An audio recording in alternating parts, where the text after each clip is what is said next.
पहली बात ये है कि हम उन बड़ी हिफाजत के साथ, बड़ी अश्योरेंस के साथ हम उनकी एयर स्पेस में जा भी सकते हैं, जी लेकिन वो स्टेज आएगी नहीं।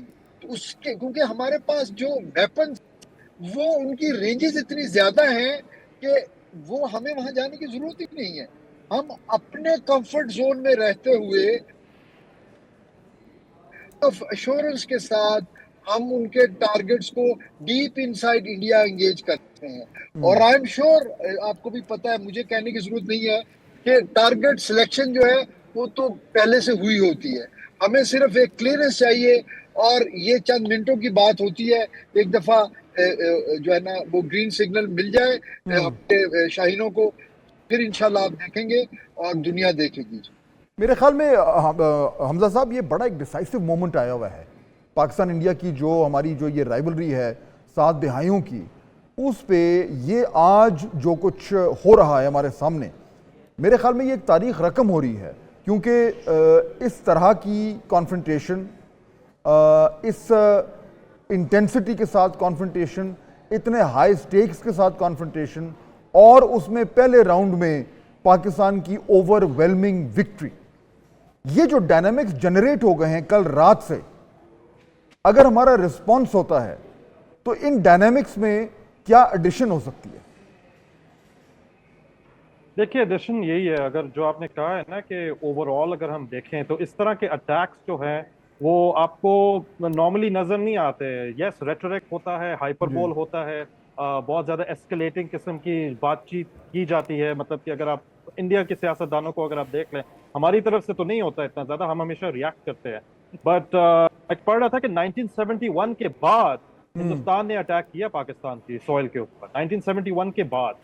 तो ये जी ये हेलो जी जी प्लीज, आप बात करें, आवाज आ जी रही सो है। 1971 के बाद जब ये जो बॉम्बार्डमेंट है वो भी एक दूसरे मुल्क के सॉइल के ऊपर, ये वाकई में तारीख जो है ये रकम हो रही है। और दूसरी बात ये कि आप देखें कि किस किस्म की डायनामिक्स है। You have a Hitlerish leader in New Delhi. मुझे वो वियतनाम वॉर के कुछ ग्लिम्पसेस जो हम लोगों ने पढ़ रखे हैं वो बार बार आ रहे हैं कि जब अमरीकी जो बेड़े हैं वो पहुंच नहीं पाए तो वो अपनी आवाम को यही बताते रहे कि हम जीत गए, हम जीत गए हैं और हम कामयाब हो गए। जश्न में मसरूफ़ थी जब वियतनाम वॉर हारने का कलंक जो है वो अमेरिका को उठाना पड़ा। आई थिंक जो स्ट्रेटजी इस वक्त भारत की और बिलखुसूस मोदी हुकूमत की और गोदी मीडिया की है वो ये है कि वो अपने आवाम को बार बार ये बता रहे हैं कि हमने देखे, हमने तो ये कर दिया, कमाल कर दिया। बट आई एम श्योर कि जब पाकिस्तान स्ट्राइक बैक करेगा, जो कि करेगा, इसके बारे में कोई डाउट नहीं है, कोई इस बारे में डाउट रखे नहीं कि आप घंटी बजाएंगे और भाग जाएंगे और हम आपके पीछे नहीं आएंगे पकड़ने के लिए, हम पीछे आएंगे और हम आए भी थे।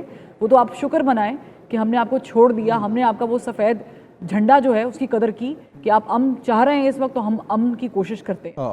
तो मेरा ख्याल से जो स्ट्राइक बैक होगा वो बहुत ज़्यादा होगा और वो ज़रूरत भी है, क्योंकि इस वक्त हम लोग गुस्से में नहीं हैं ना, तो अपनी फ़ौज से हमें लगता है कि हमने इसे सेलिब्रेट किया है, मुबारकबादें दी हैं कि जो हुआ है वो कमाल हुआ है, लेकिन हम एक्सपेक्ट करते हैं कि कुछ ऐसा होना चाहिए। ज़ाहिर है कि कैलकुलेटेड होगा, मैयड होगा। हम भी नहीं चाहते कि हम कश्मीर में इतनी तबाही फैलाएं कि हमारे बहन भाइयों को नुकसान हो, हमारे लोगों को नुकसान हो, जो जिन्हें हम कहते हैं कि ये मुसलमान हैं। तो ऑलरेडी उनको बहुत ज़्यादा बैकलैश का सामना शुरू हो चुका है। अब अगर आप देखें तो जो डिपेंडेंट, हम सिविलियन टारगेट सेट नहीं करेंगे। हम सिविलियन टारगेट सेट करना चाहते तो हम बहुत कुछ कर सकते थे। यही वजह है कि मैं रात आपको बताती हूँ कि जो इंडिया टीवी और दीगर चैनल्स हैं, दे वर एक्चुअली चैंटिंग कि हमने तो देखें आपके फौजियों को निशाना नहीं बनाया, हम तो टारगेट कर रहे थे और आप लोगों बच्चों को मारा है, हमने तो बच्चों को मारा, एक्चुअली बच्चों को मारा और इस पे फखर और वो फखर कर रहे हैं। ये वही स्ट्रेटजी है जो इजराइल की गाजा के लिए है, और वो बताते हैं कि हम अपने डिफेंस में बच्चों को मार रहे हैं। भाई किसी बच्चे का आपसे क्या लेना देना? किसी भी वॉर के अंदर सिचुएशन में, वर्ल्ड वॉर 2 हो, 1 हो और ये तीसरी खुदा ना खास्ता अगर ये हुई तो लग भी सकती है, कभी भी किसी भी जंग के उसूल में बच्चे और औरतें और बूढ़े बुजुर्गों को नहीं तंग किया जाता। लेकिन हम देख रहे हैं मुसलसल ही हो रहा है। मैं आपसे बात कर रही, एक और बात है फात साहब, वो ये है कि एक्चुअली जो वहाँ का मीडिया है जो इन्फ्लुएंस नहीं है वहाँ के स्पॉन्सर से, वो ये क्वेश्चंस उठा रहे हैं कि एक तो लैक ऑफ पॉलिसीज, फिर लैक ऑफ सिक्योरिटी जो पहलगाम में हुआ, और अगर आप इल्ज़ाम लगा रहे हैं, और फिर आपको जो सेंस ऑफ सैनिटी है वो है आपके अंदर, और अब तो लॉस ऑफ 5 एयरक्राफ्ट है, वो भी सवाल Exactly. क्यों फरोख, आपको क्या नजर आ रहा है, सेंस क्या मिल रही है? सेंस तो मैं उससे पहले बात करना चाहता हूँ कि हमारे यहाँ जो 7 साल बच्चा, ख़ास तौर पे उसकी जो तस्वीर मैंने देखी है तो मैं ये भूल नहीं पा रहा कि वो कितना खूबसूरत बच्चा है। बच्चे तो सारे ही प्यारे होते हैं। इर्तज़ा अब्बास, उसे शहीद किया गया है। और अगर इसके ऊपर दूसरी तरफ कुछ लोग इस पर फ़ख्र कर रहे हैं, बहुत खुशी मना रहे हैं, तो मेरी तो समझ से बालातर है कि हम लोग इंसानी हकूक़ की बात करते हैं और हम सिर्फ बात नहीं करते, हम दिल से समझते हैं। और जब हम जंग भी करते हैं तो हम उसके भी कोई कायदे कानून सामने रखते हैं, जो कि दूसरी तरफ इसका बहुत ज़्यादा कमी नज़र आई ये हालिया जो इन्होंने किया। और ये आप इससे पहले फरमा रहे थे कि अब क्या होगा आगे जी, इसमें तो मेरा नहीं ख्याल कि अगर शक हमें नहीं है तो शक दूसरी तरफ भी नहीं है। उन्हें पता है कि हम थोड़ा सा कहीं पर दखल अंदाजी करते हैं तो उसके बाद फिर ये हमारे साथ क्या करते हैं, फिर ये हमारे अंदर घुस के हमें मारते भी हैं। फिर हम अभिनंदन, अगर कोई किसी को मसला है तो जाए सर्च करे, जाके देखे अभिनंदन कहाँ से पकड़ा था, कैसे पकड़ा था, क्या हाल बनाया था। और ख़ास तौर पे इंडिया शायद मैं ये समझता हूँ कि जब आप राफेल के ऊपर इतना ज़्यादा प्राउड कर रहे थे तो शायद आपके यहाँ ये कहीं सेंस थी कि इस टेक्नोलॉजी का तो कोई फिर नेमल बदल नहीं है। और जब आपने देखा कि इसका क्या हाल हुआ है तो अब शायद आपके घबराने का वक्त आ गया है। हाँ, और थोड़ा घबरा लें, अब घबरा लें। और अब हम आपको कह भी रहे हैं और मेरा ये ख्याल है कि पाकिस्तानियों को बड़ी अच्छी तरह पता है कि जो पाकिस्तानी फ़ौज जब जवाब देने वाली है वो कितना ज़बरदस्त और किस तरह का जवाब हो सकता है। मैं फिर भी कहूँगा, हम बैठे हैं नेशनल टीवी पे बैठे हैं, मैं फिर भी कहूँगा कि हम इनकी तरह रिएक्ट नहीं करेंगे।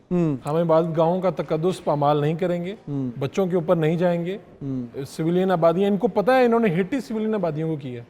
और हमारी जो फ़ौज है वो ज़िम्मेदार है। और हमारा जो अभी कौमी सलामती का एलामिया हो, हमारे वज़ीर आज़म साहब का खिताब हो, वज़ीर ख़ारजा ने बात की, ये सारी जितनी भी अभी तक बात आई है बहुत ही रिस्पॉन्सिबल वे में हम करेंगे। और हमारा जो जवाबी अटैक होगा वो भी बड़ा जिम्मेदार। ये एक्चुअली बात ठीक है कि जो हमारी तरफ से जो रेटरिक आ रही है, जो फ़र्क बात कर रहे थे, वो रिस्ट्रेंड है। और जो हमारी सफारतकारी हुई है वो भी रिस्ट्रेंड है। ओवरऑल अगर आप जब से ये पहलगाम वाला वाक़या हुआ है तब से बाय एंड लार्ज पाकिस्तान का जो रिस्पॉन्स है वो मेजर्ड रहा है। होना भी ऐसे चाहिए। दूसरी तरफ क्योंकि एक बिल्कुल ही हिस्टेरिकल किस्म का जो है वो सूरत हाल डेवलप हुई भी थी, तो उसके बरक्स जो है वो पाकिस्तान ने एक बहुत ही रिस्ट्रेंड किस्म की गुफ्तगू की है। अब जो एक्शन है वो मेरे ख्याल में इतना रिस्ट्रेंड नहीं होगा। एयर मार्शल साहब ये बताएं कि अब ये जो एक्शन की हम बात कर रहे हैं, अगर हम ये अज्यूम करते हैं जो अभी हमजा साहब ने भी बात की कि हमने अब एक ऐसा रिस्पांस करना है जो विजिबल हो, जिसमें फिर कोई ये ना कह सके कि नहीं ये तो नहीं हुआ।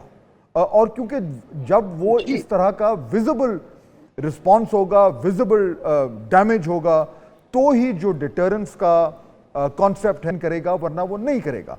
अगर हमें इस तरह का एक रिस्पांस करना है तो आई अज्यूम कि हम अपनी जो एयर पावर है उसी को इस्तेमाल करेंगे, जो हमारे पास मॉडर्न वेपनरी और मिसाइल्स हैं जो हमारे जहाज़ों पे लगते हैं, उन्हीं को इस्तेमाल करेंगे। इस हवाले से ज़रा थोड़ा सा बताइए कि वो ये जो लेटेस्ट टेक्नोलॉजी, लेटेस्ट प्लेन्स और लेटेस्ट मिसाइल्स, इनको सामने रखते हुए हमारे पास किस तरह के ऑप्शंस हो सकते हैं और प्लानिंग जो इस वक्त है वो किस किस्म की हो रही होगी?